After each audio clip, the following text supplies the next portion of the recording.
Napenda kuwasalimu nikiamini kwamba asubuhi hii ya leo tarehe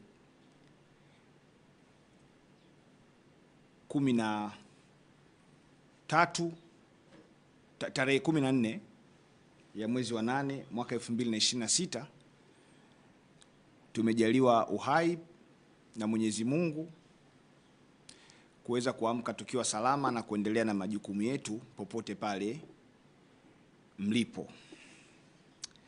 Sasa nimelazimika kuja mbele yenu asubuhi ya leo kutokana na jambo moja muhimu sana katika mustakabali wa haki. Na haki ambayo naizungumzia leo ni haki ya kupata habari. Haki ya kupata habari ambayo inatolewa chini ya ibara ya 18B ya Katiba ya Jamhuri ya Muungano wa Tanzania. Ibara hiyo inasema kwamba kila mtu anayo haki ya kutafuta, kupata na kusambaza habari bila kujali mipaka ya nchi. Na ikumbukwe kwamba Katiba ya Jamhuri ya Muungano wa Tanzania, ambayo ndio sheria kuu kuliko sheria zingine zozote, imetoa na kulinda haki hii kutokana na umuhimu wake. Na sheria nyingine yoyote ile, kanuni au utaratibu utakaowekwa ili uweze kupata uhalali kwenye masuala haya ya haki ya kupata habari, basi kanuni hiyo, utaratibu huo unapaswa kuendana na katiba. Sasa tarehe 12 ya mwezi wa 8 mwaka 2026 Mahakama ya Tanzania ilitoa mwongozo au katazo. Katazo hilo lilisainiwa na CM Tengwa ambaye ni msajili wa Mahakama Kuu ya Tanzania, na alitoa katazo hilo siku ya tarehe 12 ya mwezi wa 8 mwaka 2026 kama nilivyosema. Na katazo hilo linasomeka kama ifuatavyo: Jamhuri ya Muungano wa Tanzania, Mahakama, kuzingatia utekelezaji wa kanuni za maadili ya mawakili, tangazo la serikali namba 118 la mwaka 2018 na ibara ya 30 ibara ndogo ya kwanza na ya pili D ya Katiba ya Jamhuri ya Muungano wa Tanzania, kwa kuzingatia matakwa ya kanuni ya 137 ya kanuni za maadili ya mawakili na ibara ya 30 ibara ndogo ya kwanza na ibara ndogo ya pili D ya Katiba ya Jamhuri ya Muungano wa Tanzania, Chama cha Wanasheria wa Tanganyika TLS kiliwataka wanachama wake kutoongea na vyombo vya habari kwenye maeneo ya mahakama mara baada ya mashauri kuahirishwa. Kwa kurejea hatua hiyo, Chama cha Wanasheria wa Tanganyika na maelekezo ya Mahakama ya Tanzania, Mahakama Kuu ya Tanzania inapenda kuwakumbusha na kuasisitiza mawakili wote wanaohudhuria mashauri mahakamani kuzingatia na kuheshimu maelekezo hayo ya TLS na mahakama kwa kutofanya mahojiano na vyombo vya habari katika viunga vya mahakama na kutoongelea mwenendo wa mashauri yanayoendelea mahakamani kwa namna inayoweza kuathiri mwenendo wa mashauri. Aidha, mawakili wote wanakumbushwa kuwa mawasiliano na mwenendo wao mbele ya mahakama na nje ya mahakama kuhusu mashauri yanayoendelea mahakamani vinapaswa kuzingatia katiba, sheria, kanuni, taratibu na maelekezo yanayotolewa na Mahakama ya Tanzania kwa lengo la kuhakikisha uendeshaji wa mashauri unafanyika kwa ufanisi, heshima na kwa kuzingatia misingi ya haki. Mwisho wa kunukuu. Hichi ambacho nimekisoma hapa, ndugu waandishi wa habari, ni hiki hapa. Kama mnavyoweza kukiona, ni hiki hapa. Kwa hiyo nimelazimika kuja kwenu kuzungumzia hasa hili tamko ambalo limetolewa na Mahakama ya Tanzania siku ya tarehe 12 ya mwezi wa 8 mwaka 2026 ili kuweza kuona katika muktadha wa sheria kama tangazo hili au katazo hili lina uhalali wowote mbele ya macho ya sheria. Sasa msingi wa katazo hili kwa mawakili kuto kuongea na waandishi wa habari katika viunga vya mahakama umejikita katika sheria mbili. Moja ni kanuni ya 137 ya kanuni za mawakili, na ibara ya 30 ibara ndogo ya kwanza ibara ndogo ya pili D ya Katiba ya Jamhuri ya Muungano wa Tanzania. Sasa mbele yenu nimekuja na hizo sheria ili kuweza kuona kwamba hizi sheria kama zilivyonukuliwa kwenye hili katazo ndivyo zinavyosema au ni mtu tu ameamua kujitungia na kuweka hizo namba za hivyo vifungu vya sheria ili kuhalalisha hicho ambacho amekiandika. Mbele yenu ninazo hizo kanuni za maadili ya mawakili. Hizi hapa. Na hizi kanuni kama ambavyo kwenye tangazo la Mahakama Kuu ya Tanzania ni tangazo la serikali namba 118 la mwaka 2000 mahakamani. Kwa hiyo kama wakili anaamua kuzungumzia kesi iliyoko mahakamani katika namna nyingine ambayo haiwezi kutoa picha au taswira ya uwepo wa matokeo ambao hayajatolewa bado, huyo wakili hajafanya kosa na ni haki yake kuzungumza na vyombo vya habari. Sasa kabla sijaendelea tena kutoa ufafanuzi zaidi, tuangalie sasa ibara ya 30 ibara ndogo ya kwanza na ya pili D ya Katiba ya Jamhuri ya Muungano wa Tanzania. Ibara ya 30 ibara ndogo ya kwanza ya Katiba ya Jamhuri ya Muungano wa Tanzania inasomeka hivi: haki na uhuru wa binadamu ambavyo misingi yake imeorodheshwa katika katiba hii havitatumiwa na mtu mmoja mmoja kwa maana ambayo itasababisha kuingiliwa kati au kukatizwa kwa haki na uhuru wa watu wengine au maslahi ya umma. Hiyo ni ibara ya 30 ibara ndogo ya kwanza ambayo inasema haki na uhuru wa binadamu ambavyo misingi yake imeorodheshwa katika katiba hii havitatumiwa na mtu mmoja kwa maana ambayo itasababisha kuingiliwa kati au kukatizwa kwa haki na uhuru wa watu wengine au maslahi ya umma. Sasa msajili wa Mahakama Kuu Mheshimiwa Tengwa anasema anawapiga marufuku mawakili wasizungumze na waandishi wa habari wakiwa katika mazingira au viunga vya mahakama kwa kutumia ibara ya 30 ibara ndogo ya kwanza ya Katiba ya Jamhuri ya Muungano wa Tanzania. Ibara hiyo tumeshaona, nimewasomea. Hiyo ibara haiwapigi marufuku ya Jamhuri ya Muungano wa Tanzania. Haitakiwi kutumika katika namna itakayoweza kuathiri watu wengine, uhuru wao na haki zao. Kwa hiyo watu wanaruhusiwa kuzungumza mahakamani, isipokuwa wasiende kusababisha haki za wengine ziweze kuathirika, uhuru wa watu wengine usiweze kuwepo. Lakini kutumia ibara ya 30 ibara ndogo ya kwanza ya Katiba ya Jamhuri ya Muungano wa Tanzania kama ilivyoandikwa hapa ni kuthibitisha kuto kuielewa katiba. Narudia, kutumia ibara ya 30 ibara ndogo ya kwanza ya Katiba ya Jamhuri ya Muungano wa Tanzania kuwapiga marufuku mawakili kuto kuzungumza na vyombo vya habari wanapokuwa katika mazingira au viunga vya mahakama ni kuthibitisha kwamba aliyetoa hili tangazo haielewi vizuri hiyo ibara ya katiba. Kwa sababu katiba hiyo ibara haipigi marufuku mahala popote mtu kuongea na chombo cha habari.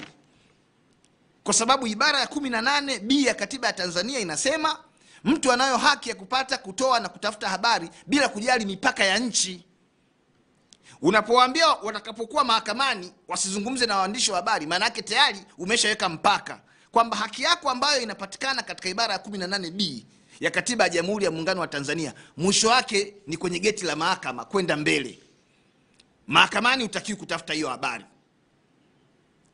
Sasa msajili awaambie Watanzania na awaambie mawakili kwamba kwa mujibu wa ibara ya 30 ibara ndogo ya kwanza ya Katiba ya Jamhuri ya Muungano wa Tanzania, ni nani aliyeenda kulalamika? Ni nani aliyeenda kulalamika kwamba kuna wakili fulani ameongea na vyombo vya habari akiwa katika viunga vya mahakama kwa namna ambayo mimi naathirika na haki yangu, mimi naathirika na uhuru wangu? Kwa sababu tusio tunaongea mambo haya kiujumla jumla, kwa lengo la kukandamiza haki za watu. Na kama yupo mwananchi yoyote ambaye anaathiriwa na vitendo vya mawakili kuzungumza na vyombo vya habari wakiwa katika viunga vya mahakama, huyo mwananchi anatakiwa kupeleka hayo malalamiko yake katika mamlaka husika kwa utaratibu uliowekwa kwa mujibu wa sheria. Yaani, kama kuna mwananchi amemuona wakili fulani anaongelea mambo ya kesi iliyoko mahakamani katika namna ambayo huyo mwananchi anaathirika, chini ya ibara ya 30 ibara ndogo ya kwanza ya Katiba ya Jamhuri ya Muungano wa Tanzania, huyo mwananchi anapaswa kupeleka hayo malalamiko kwenye vyombo husika vilivyopewa mamlaka ya kushughulikia malalamiko hayo. Lakini huwezi kuibuka tu asubuhi unabandika tangazo unasema hapana, msiongee na waandishi wa habari mahakamani. Huu ni ukiukaji wa haki za watu, na mimi siwezi kukubali kutii na kuheshimu katazo ambalo liko kinyume na sheria. Haya mambo haya yanafanyika kwa ajili ya kulinda uovu fulani ambao unafanyika mahakamani, kitu ambacho si sahihi. Mimi nitawapa mfano hapa. Kuna kesi za jinai mbalimbali zinaendelea mahakamani. Hizo kesi wakati zinaanza zilitangazwa mno na vyombo vya habari.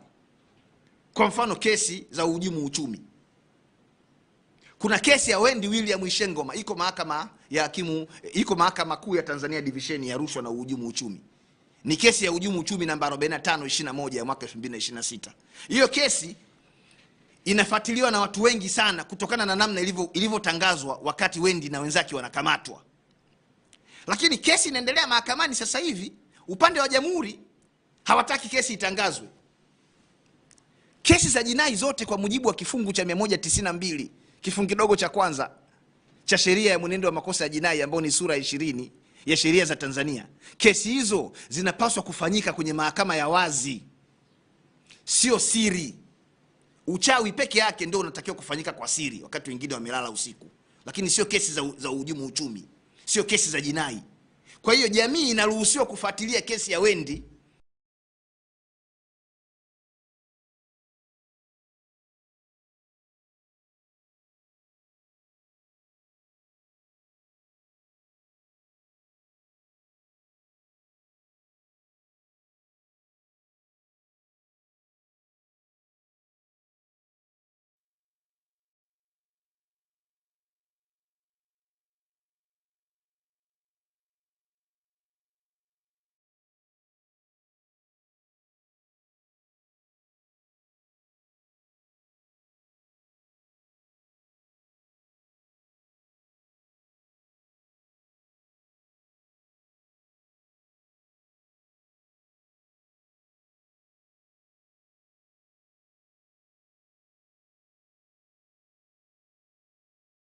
hapa. Huyo wakili achukuliwe hatua yeye binafsi, na sio kutoa tangazo la jumla kwa mawakili wote ambao pengine wanatii sheria kwa kuzungumza na waandishi wa habari kwa kuzingatia sheria na katiba.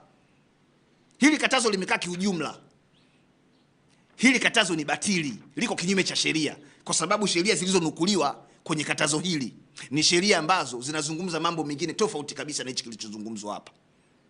Lakini imenukuliwa hapa ibara ya 30 ibara ndogo ya pili D, na yenyewe ngoja tuisome. Ibara ya 30 ibara ndogo ya pili D.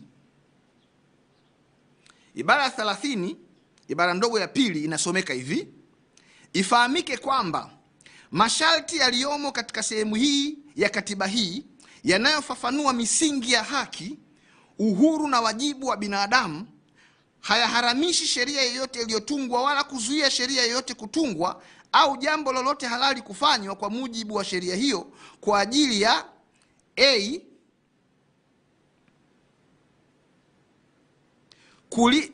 kwa ajili ya D, kulinda sifa, haki na uhuru wa watu wengine au maisha binafsi ya watu wanaohusika katika mashauri mahakamani, kuzuia, kutoa habari za siri, kutunza heshima, mamlaka na uhuru wa mahakama.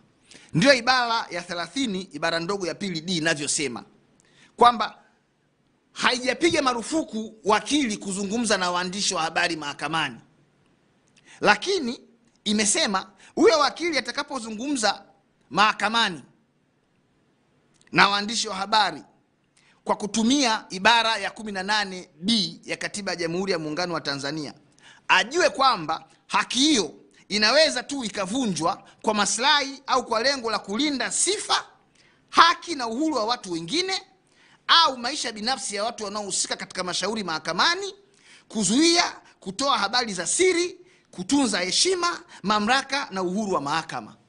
Sasa mimi nitarajia msajili wa Mahakama Kuu ambapo alipokuwa wakati akitoa tangazo lake ili kuwakataza mawakili wasiongee na waandishi wa habari kwenye viunga vya mahakama kwa kutumia ibara hii, atuambie ni mtu gani ambaye sifa zake, haki na uhuru wake umeathiriwa na wakili huyo husika anapozungumza na waandishi wa habari mahakamani, au ni maslahi gani ya umma yamekiukwa kwa wakili huyo kuzungumza na vyombo vya habari mahakamani, au ni uhuru gani na mamlaka gani ya mahakama vimeathiriwa na huyo wakili ambaye ameongea kinyume na utaratibu.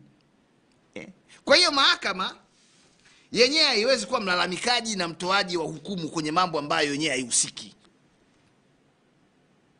Kama kuna wakili ameongea, anaongea au ataongea katika namna ambayo imekatazwa na sheria, huyo wakili anapaswa kuchukuliwa hatua kwa yale aliyoyafanya.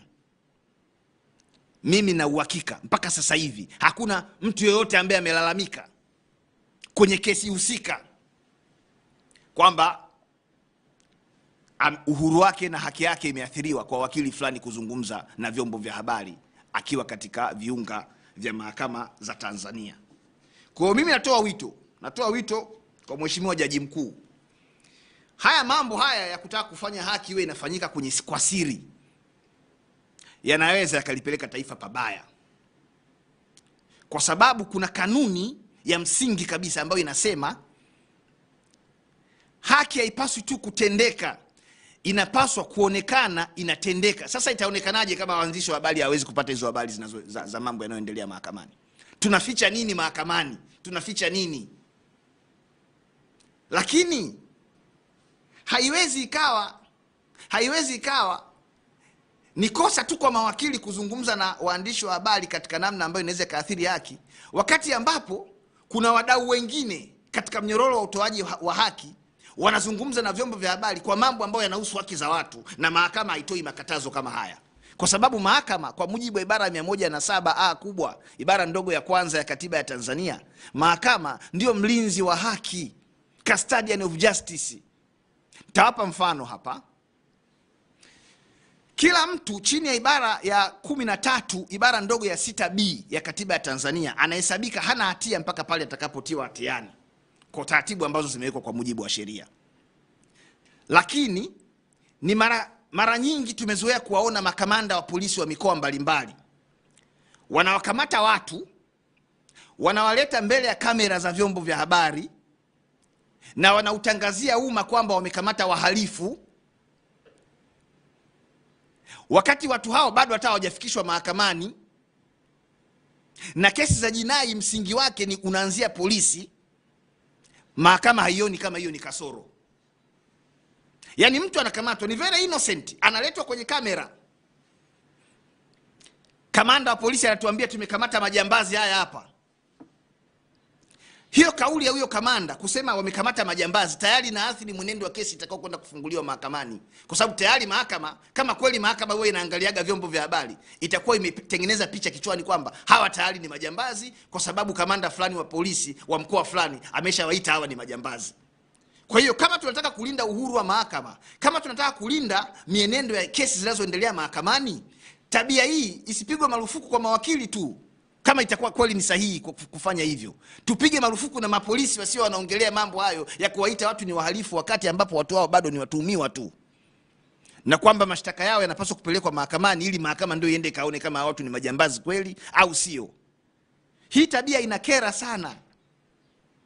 Ibara ya 13 ibara ndogo ya 2 ya Katiba ya Tanzania imepiga marufuku kuweka utaratibu wowote au kutunga sheria yoyote au kanuni yoyote ambayo ni ya kibaguzi.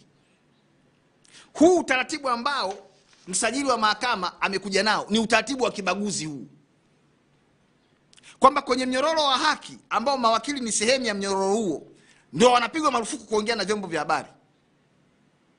Ila wadau wengine kwenye mnyororo huo wa utoaji haki, ambao mahakama ndio mlinzi mkuu wa haki za watu, watu wengine hao wanaruhusiwa kuongea na vyombo vya habari huko walipo, katika namna ambayo inaathiri kesi, katika namna ambayo pengine inaweza katafsirika kama wao wanavyotafsiri inaingilia uhuru wa mahakama.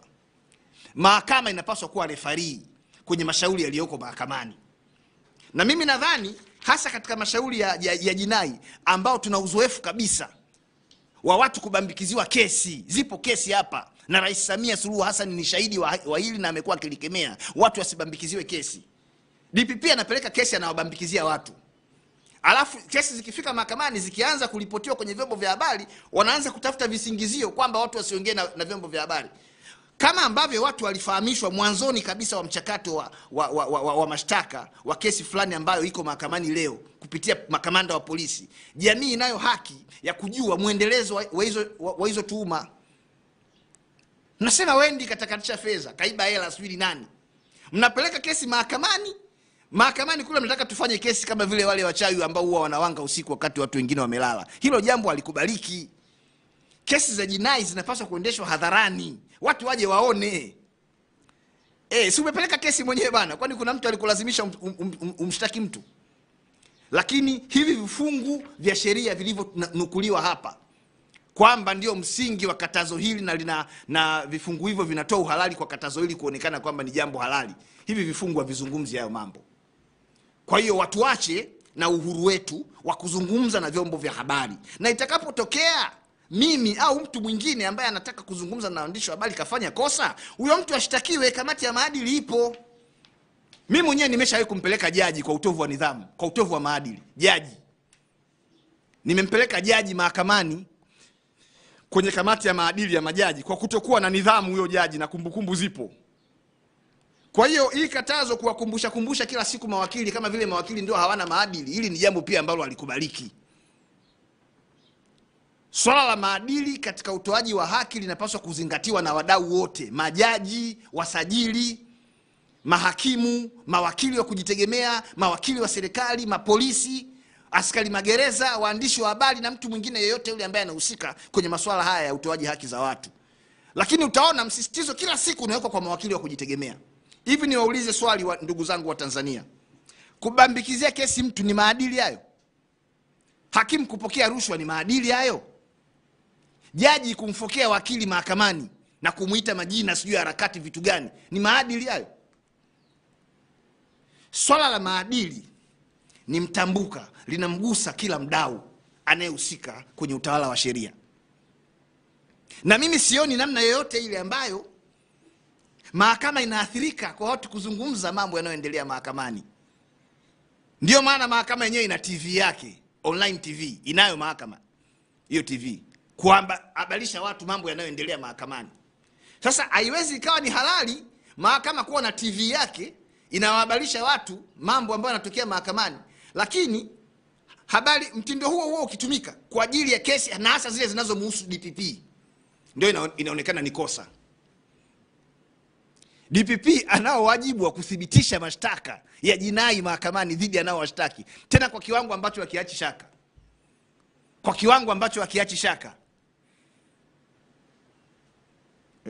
Kwa hiyo yoyote ambaye mimi nataka kunijibu, yeye aje anijibu tu kwamba hizi kanuni na hizi sheria zilizonukuliwa hapa, hizi ibara za katiba, ni wapi zimetaja kwamba wakili haruhusiwi kuongea na waandishi wa habari anapokuwa ipo katika viunga vya mahakama. Aniambie ni wapi kategori kale imezungumzwa hivyo.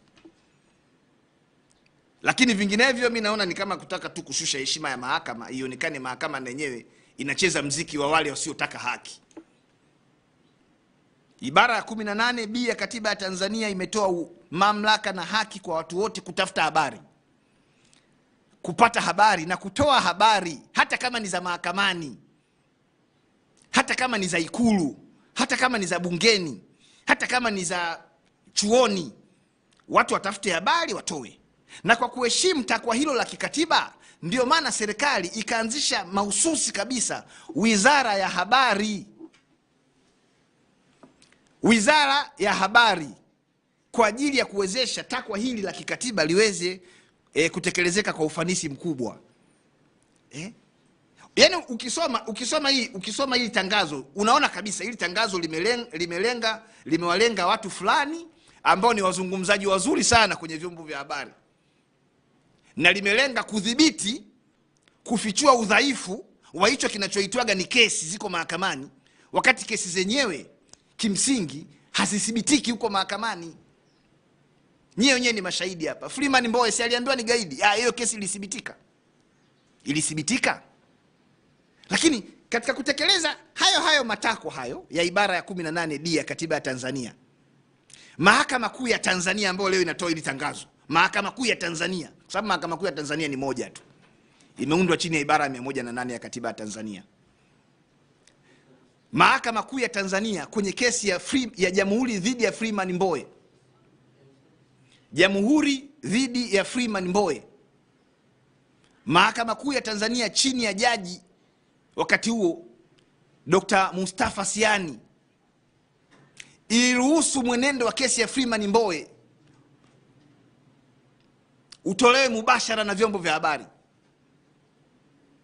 Narudia, Mahakama Kuu ya Tanzania, hapa si wanasema tusizungumzie mambo yanayohusu mienendo ya kesi mahakamani.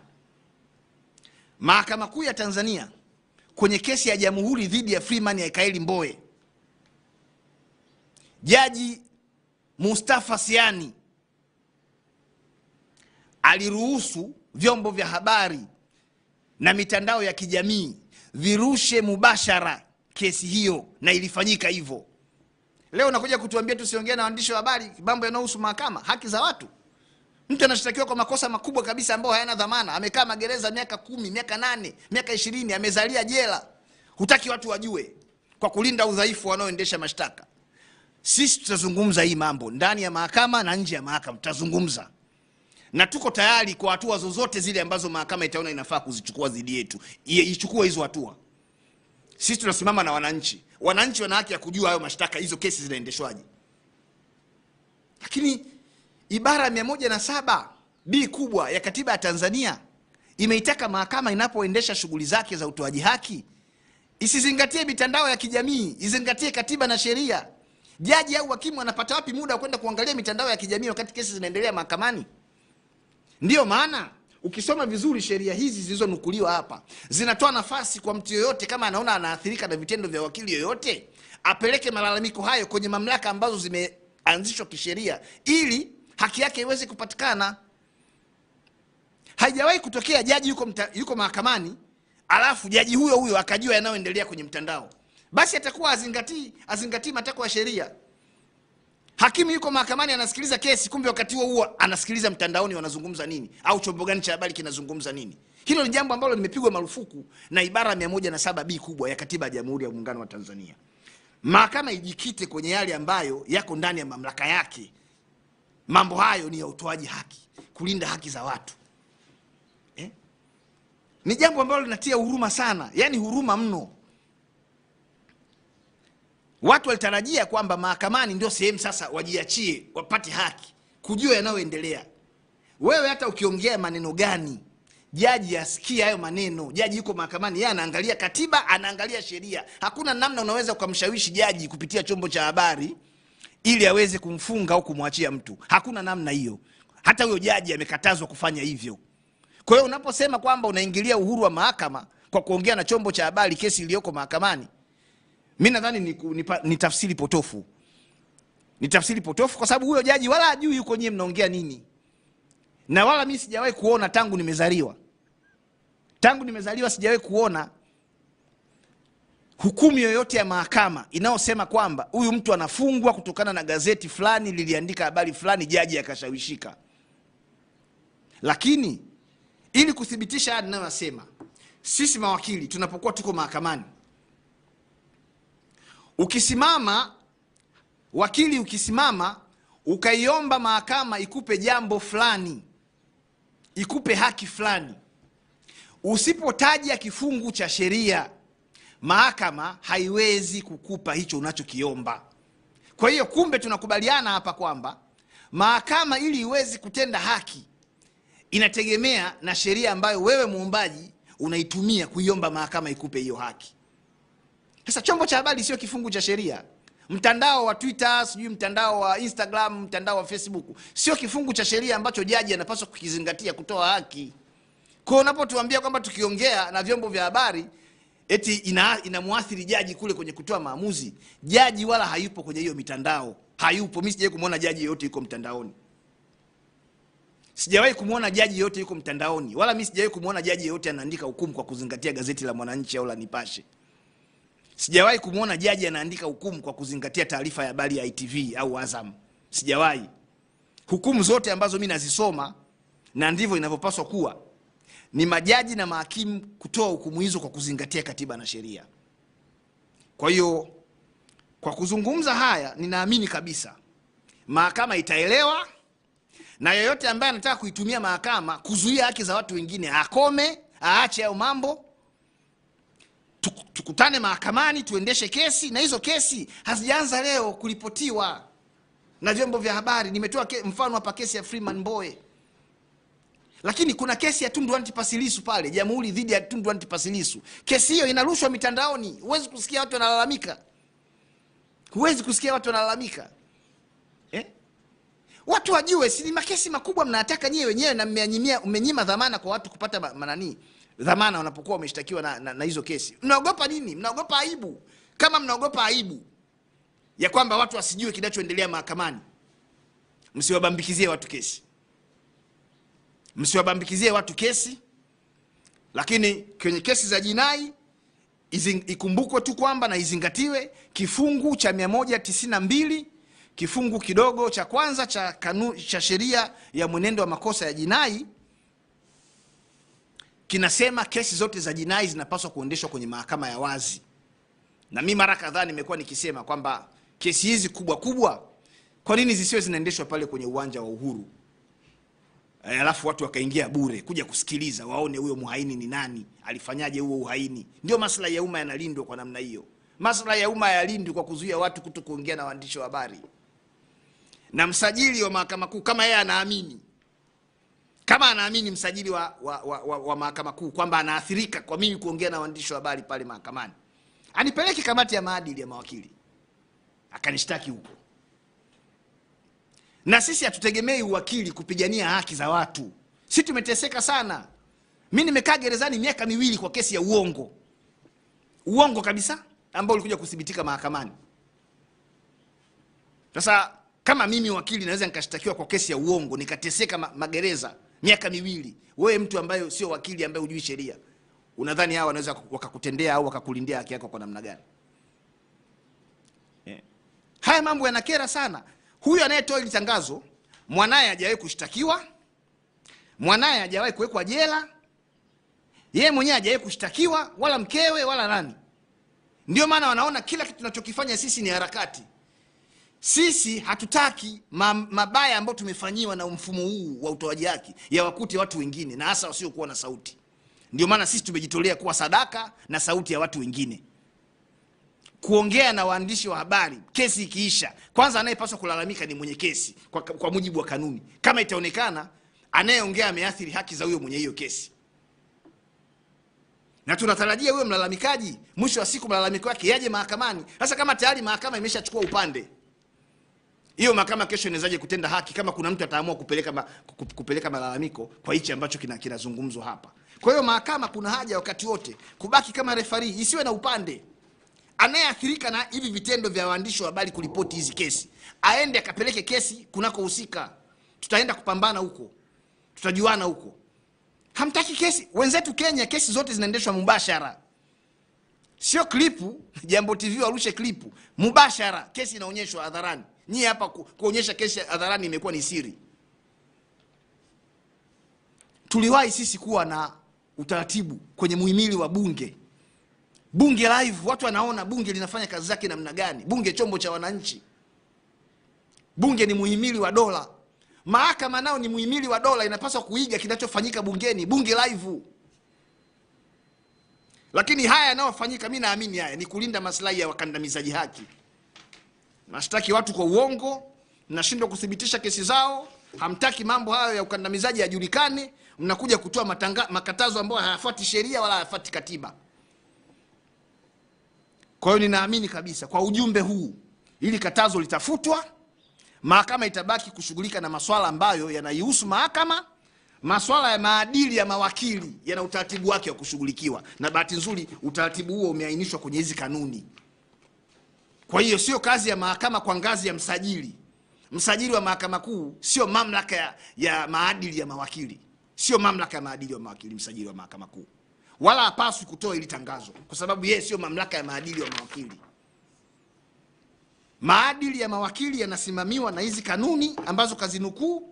Kuna kamati ya maadili ya mawakili ya Chama cha Wanasheria wa Tanganyika TLS, kuna kamati ya maadili ya mawakili, kamati ya kitaifa ambayo inaongozwa na mwenyekiti ambaye ni jaji wa mahakama kuu. Hizi ndizo mamlaka zinazopaswa kushughulika na maadili ya mawakili, na zinashughulika na maadili ya mawakili pale ambapo zinapokea malalamiko rasmi dhidi ya wakili fulani kukiuka maadili, sio kutoa makatazo ya hivi ya jumla haya. Mimi ni mdau namba 1 wa maadili. Mdau namba 1 wa maadili kwa sababu naamini kila kazi lazima izingatie maadili. Na ndio maana wakati fulani jaji fulani aliponitukana mahakamani, nilimpeleka huyo jaji wa mahakama kuu ya Tanzania kwenye kamati ya maadili ya majaji, na alienda kuniomba radhi. Aliniomba radhi kwa sababu kuna watu wanafikiri kwamba jaji ni Mungu, kwamba hakosei. Kuna watu wanafikiri kwamba msajili wa mahakama kuu ni Mungu, hakosei. Wanaokosea ni mawakili tu ambao ni mashetani. No, sheria ya nchi hii imeweka maadili kwa kila mdau anayehusika kwenye kazi zote, sio za sheria tu, kazi zote. Ndio maana hata kwa mfano kwa viongozi wa umma wana secretariat ya maadili ya viongozi wa umma. Kwa hiyo maadili ni jambo la msingi, na tunapotimiza wajibu wetu, tunapotumia haki zetu za kikatiba na kisheria kuhakikisha maadili yanalindwa, haki inapatikana, isionekane tunavunja maadili. Kwani mara ngapi mahakimu wamekamatwa na rushwa? Mara ngapi? Ni maadili hayo sasa? Mara ngapi polisi walifuta kesi 1840 za kubambikizia watu? Polisi walifuta kesi hizo, ipo kwenye rekodi. Leo wanaokumbushwa maadili ni nani tu? Ni mawakili tu wa kujitegemea. Haiwezekani. Nyie kama mna matatizo yenu na mawakili, tafuteni forum zingine, lakini sio kutumia visheria hivi ambavyo kimsingi havisemi hao mambo, kuonea mawakili, kuwasimanga mawakili. Mawakili wa nchi hii ni raia halali kabisa wa nchi hii, na kazi wanaoifanya ni kazi halali, kazi ambayo ipo kwa mujibu wa sheria, na wanapaswa kuifanya kwa moyo wote kuhakikisha kwamba nchi hii inapata ustawi kwenye eneo hili la haki.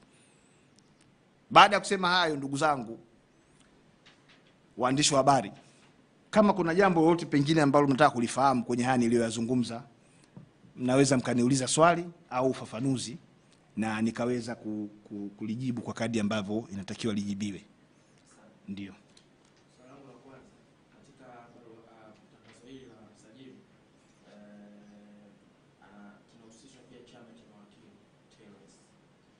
Chama hiki ni kama kimebariki jambo hili mpaka kinawekwa katika tangazo hili. Swali langu la kwanza, wewe kama wakili unazungumzia vipi hili ambalo umeliwasilisha kwa waandishi wa habari na wananchi wote wajue chama chenu ni kama kimebariki? Je, na chenyewe kimekubali kuivunja hiyo katiba ambayo kwa mujibu wako? Swali langu la kwanza. Swali langu la pili, nasema pia kuna issue ya kuzungumzia mwenendo wa kesi, na hili nafikiri ni custodian namba 1 kwenye baadhi ya kesi ambazo tumewahi kufanya. Upande wa mashtaka ulizungumza kwamba umepindisha kidogo mambo ya mwenendo wa kesi. Hili pia mnakwenda kulidhibiti vipi? Yaani mnakwenda kubanwa vipi kuhusiana na issue ya kuwasilisha uwasilishaji wa kesi inayoendelea mahakamani? Lakini la tatu ni kuhusiana na vifungu ambavyo tumetajwa katika tangazo hili. Mwananchi anayesoma ambaye hajui vifungu, imetajwa kifungu cha kanuni ya 137, lakini ibara ya 30 kifungu cha A na B inathibitisha kwamba hiki kinachofanyika, yani tangazo hili lilivyowekwa neno kwa mujibu wa katiba. Kwa hiyo madereka kwa uchache kwa kufamilia wa Tanzania kuhusiana na vifungu. Nakushukuru mwandishi wa habari. Ili jambo lolote lionekane kwamba limetoka TLS, ni muhimu ikafahamika kwamba chombo chenye mamlaka ya kutoa jambo lolote kwa niaba ya chama cha mawakili wa Tanganyika ni baraza la uongozi la chama cha mawakili wa Tanganyika ambalo linaitwa Governing Council. Na Governing Council wakishaazimia kwamba jambo hili ndio msimamo wa TLS, taarifa inaweza ikatolewa kwa umma na kiongozi yeyote wa TLS, na mara nyingi anayefanya hivyo ni rais wa chama cha mawakili wa Tanganyika, ndio msemaji wa chama cha mawakili wa Tanganyika, kuja kuwasilisha yale ambayo yameamuliwa na baraza la uongozi. Sasa inasikitisha, kwa mfano hili katazo hili la mahakama limenukuu katazo la TLS, lakini halisemi hilo katazo la TLS lilitolewa lini, akaliweka hapa tukaona kabisa kwamba hili tangazo limetoka kwenye baraza la uongozi la TLS. Hajataja hilo katazo la TLS lilitolewa lini. Na hilo linathibitisha kwamba TLS haijawahi kukataza mawakili kuzungumza katika viunga vya mahakama, kwa sababu kesi zinazoendelea mahakamani sio kesi za TLS, ni kesi kati ya mtu na mtu, wanaitwa wadawa au parties. Sasa TLS inaathirikaje na vitu ambavyo yenyewe haihusiki mpaka iende katoe katazo? Yani kesi ni ya Juma na Abdalla, iko mahakamani, na kanuni inasema wanaoruhusiwa kupeleka malalamiko kama watakuwa wameathiriwa kwa namna yote ile, namna kesi au mwenendo wa kesi unavyozungumzwa huko nje, huyo anayeathirika kwenye kesi hiyo ndio aende akalalamike. Kwa hiyo unaona, katika muktadha huo sio TLS wala sio mahakama ina mamlaka ya kukataza watu kuzungumzia mienendo ya kesi iliyoko mahakamani. Yeyote ambaye anaathiriwa na matamko au kuingiliwa kwa mwenendo wa kesi ni yule ambaye yuko ndani ya hiyo kesi, ndio anapaswa kwenda kuchukua hatua. Kwa hiyo msajili aje atuambie sasa yeye ni lini baraza la uongozi la TLS lilikaa, baraza hilo la uongozi likapitisha azimio kwamba mawakili kuanzia leo msiongee na vyombo vya habari mkiwa mahakamani. Hakuna hilo azimio, hakuna. Kama lipo hilo azimio, kama lipo, mimi kuanzia leo nitaacha uwakili. Kama hilo azimio la TLS lipo, haya mambo ni ya kutunga, yametungwa haya mambo kuwadhibiti baadhi ya watu. Na ndio maana nimesema ibara ya 13 ibara ndogo ya pili ya katiba ya Tanzania imepiga marufuku sheria yoyote, kanuni au utaratibu wote ambao ni wa kibaguzi kwenye nchi hii. Hamwezi kuweka makatazo kuwalenga watu, unakuwa ni upuuzi kama ulivyo upuuzi mwingine. Sheria inapaswa kuwa ni kwa ajili ya wote. Ndio maana ibara ya 13 ibara ndogo ya kwanza inasema watu wote ni sawa mbele ya sheria na wana haki, wanastahili kupewa haki sawa mbele ya sheria, sio kulengalenga watu. Kwa hiyo hili katazo ambalo limejiegameza pia katika maamuzi ya TLS sio la ukweli, kwa sababu hilo katazo la TLS halipo na TLS haijawahi kutoa hilo. Mimi kama mwanachama wa TLS ambaye taarifa zote za TLS zinazohusu mawakili napaswa kuzipata, sijawahi kupata hilo katazo. Sijawahi. Halipo, ni uongo. Yani TLS haijawahi kusema hivyo, haijawahi. Na hata kama itatokea kufanya hivyo, TLS itakuwa inakosea, kwa sababu labda iwe ni kesi inayohusu TLS, lakini kwa kesi inayomhusu Juma na Abdalla, TLS hairuhusi kutoa katazo kwa wakili au mtu mwingine yote kuzungumzia hiyo kesi. Lakini umeniuliza swali kwamba wamenukuu kifungu kanuni ya 137 ya kanuni za maadili ya mawakili.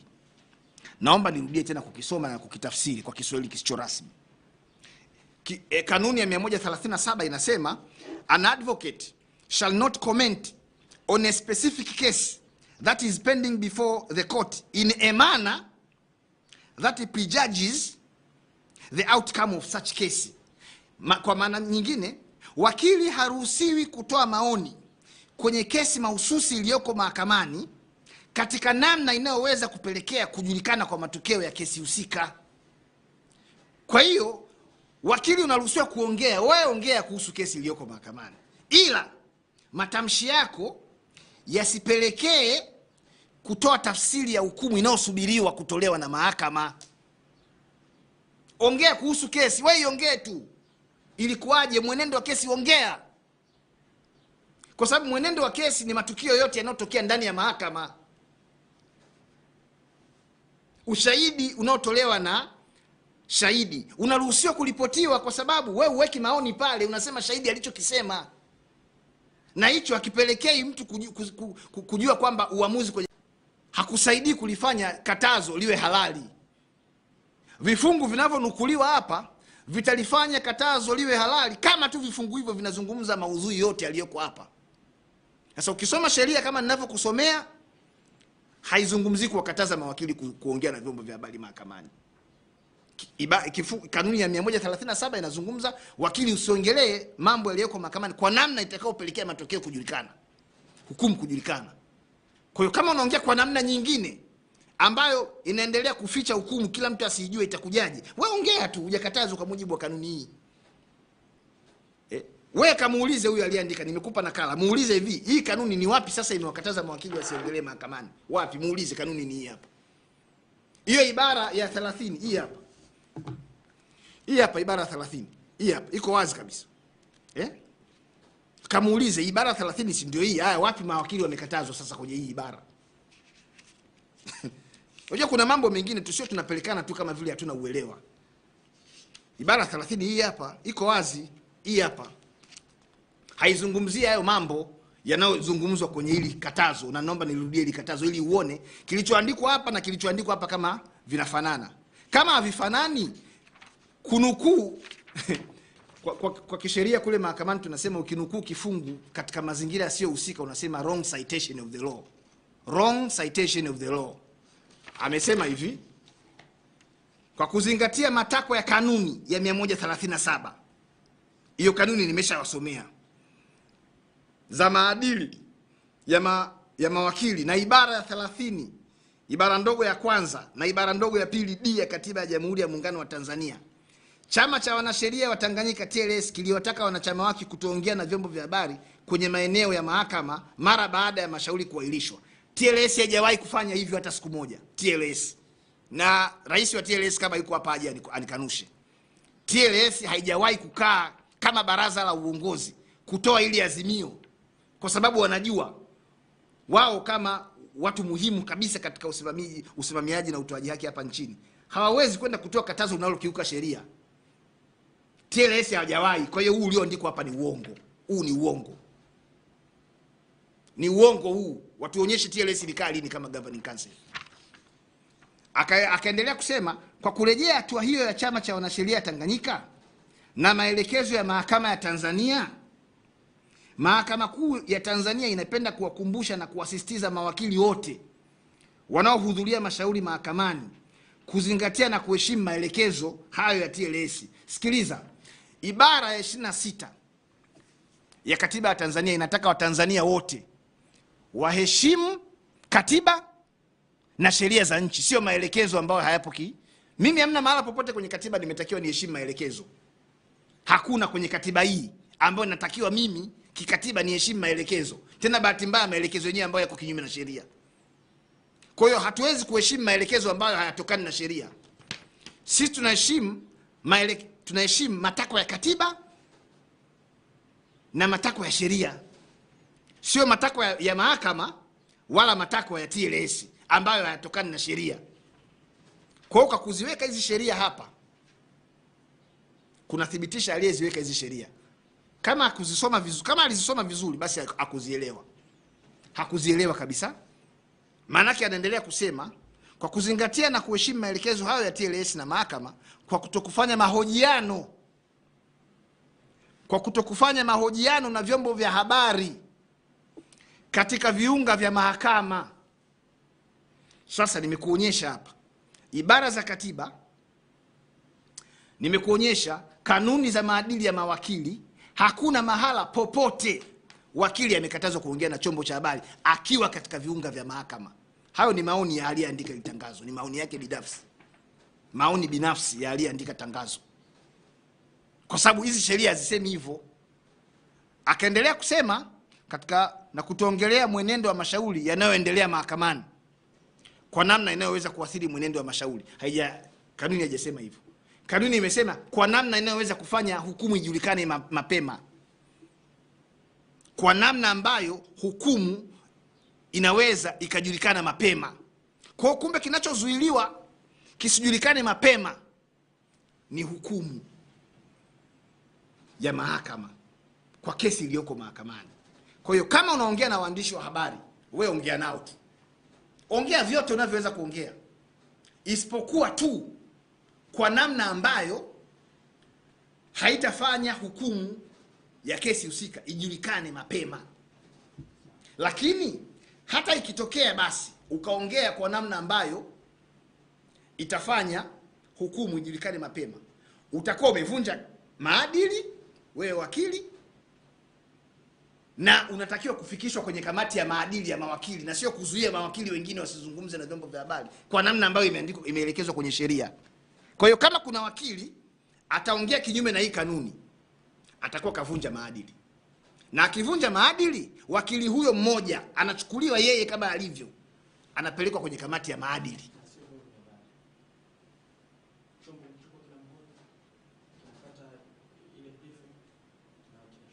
Aliandika hii aende kasome sheria ya habari ya mwaka 2016. Iko wazi hiyo sheria. Iko wazi. Yaani vyombo vya habari vina wajibu wa kuhabarisha umma. Wanatumia ibara ya 18B. Vyombo vya habari, mnatafuta habari, ndio maana unakuja kunihoji. Alafu unaitoa habari. Unaitafuta habari, unaipata alafu unaitoa bila kujali mipaka. Ndio ibara ya 18 inavyosema hivyo. Kwa hiyo unao uhuru kabisa wa kufanya. Isipokuwa wewe chombo cha habari ukifanya kosa la kuingilia, la kuvunja, kuna kifungu cha 114 kifungu kidogo cha kwanza cha kanuni ya adhabu ambayo ni sura ya 16. Kimeweka kwamba ni kosa kwa mtu kudharau mahakama, contempt of court. Kwa hiyo ukiongea kama chombo cha habari kwa namna ambayo inadharau mahakama, utashughulikiwa kijinai. Watakukamata, watakupeleka kule Central Police, watakufungulia kesi, watakufikisha mahakamani na utashughulikiwa kwa kufanya hiyo jinai. Lakini katazo hili linawahusu mawakili wasiongee na vyombo vya habari kwenye viunga vya mahakama, na sheria iliyorejewa ni hizi sheria hizi hapa mbili. Sasa hizi sheria hazisemi hivyo. Hizi sheria haziwakatazi mawakili kuzungumza na vyombo vya habari. Hizi sheria zinazungumza namna ambavyo mawakili wanapaswa kuongea na vyombo vya habari. Waongee katika namna ambayo haiwezi kupelekea matokeo ya kesi kujulikana. Sawa. Ndio. Na mwisho. Ndio. Baada ya mazungumzo haya, mjadala huu kwenda mbele kwenda nyuma, sheria ikabaki hivi. Msimamo wako kama wakili yakuwa ni upi? Mimi msimamo wangu kama wakili, naendelea kuongea na vyombo vya habari na naendelea kuongea na kuzungumzia kesi zilizoko mahakamani kwa kuzingatia kanuni ya 137. Na kwa kuzingatia ibara ya 30, ibara ndogo ya kwanza na ibara ndogo ya pili ya katiba ya Tanzania. Hii sio sheria hii. Hii sio sheria. Hii ni karatasi tu. Hii sio sheria hii. Ndio maana nimesema kwa kuongea na waandishi wa habari kwenye viunga vya mahakama kwa kutumia vifungu hivi, kama msajili ana ubavu wa kunishtaki kwenye kamati ya maadili ya mawakili anishtaki kwa kulivunja hii tangazo lake, kama anao huo ubavu. Kwa sababu hizi sheria zinataka kwanza wanaotakiwa kwenda kulalamika ni wale walioko kwenye hiyo kesi. Sasa msajili, mimi sina kesi yote naisimamia au naifanya kesi dhidi yake. Ndio maana nakwambia tunaposoma hizi sheria hizi tunatakiwa kuzisoma kwa utulivu. Sisi ambao tumepata bahati, privilege ya kusoma sheria, tunatakiwa kwa namna zote tuwe makini tunapokuja kwenye umma, kuhabarisha umma, kwa sababu tukikosea sisi tutakuwa tumeathiri jamii kubwa sana. Sasa fikiria, katazo kama ile analeta msajili. Msajili hana mamlaka yoyote juu ya maadili ya mawakili. Hana hayo mamlaka msajili. Hana mamlaka hayo. Kasoma ndio, kwani mimi nabishana kwamba hajasoma? Mimi nazungumzia hana mamlaka juu ya maadili ya mawakili. Msajili hana hayo mamlaka. Kwa sababu wakili akikosea maadili, akivunja maadili, utaratibu wa kumshughulikia huyo wakili anayekosea maadili, anayevunja maadili umeelekezwa humu na humu. Hamna mahala popote msajili katajwa kwamba ndio atashughulikia hao mawakili. Kwa hiyo msajili kwa kutoa ile katazo kwanza anajipa mamlaka ambayo hana hayo mamlaka kwa mujibu wa sheria. Msajili mambo yake ni ya utawala huko mahakamani. Nasisitiza tena, swala lolote linalohusu maadili ya mawakili lipelekwe kwenye kamati za maadili ya mawakili za Tanganyika Law Society, au lipelekwe katika kamati ya maadili ya kitaifa kuhusu wakili husika kwa kufuata utaratibu. Lakini kama tunaendesha utawala wa sheria, utawala wa haki kwa lengo la kukomoa watu, kudhibiti watu, na sisi tunakuwa ni sehemu pia ya kurudisha nyuma harakati zinazofanywa au jitihada zinazofanywa na wadau wote katika kuhakikisha kwamba tunakuwa na ustawi mzuri kwenye eneo la haki. Watu wanapaswa kujua yanayoendelea mahakamani. Yanayoendelea mahakamani sio uchawi, sio sehemu za siri ambazo zinapaswa kufichwa. Asante.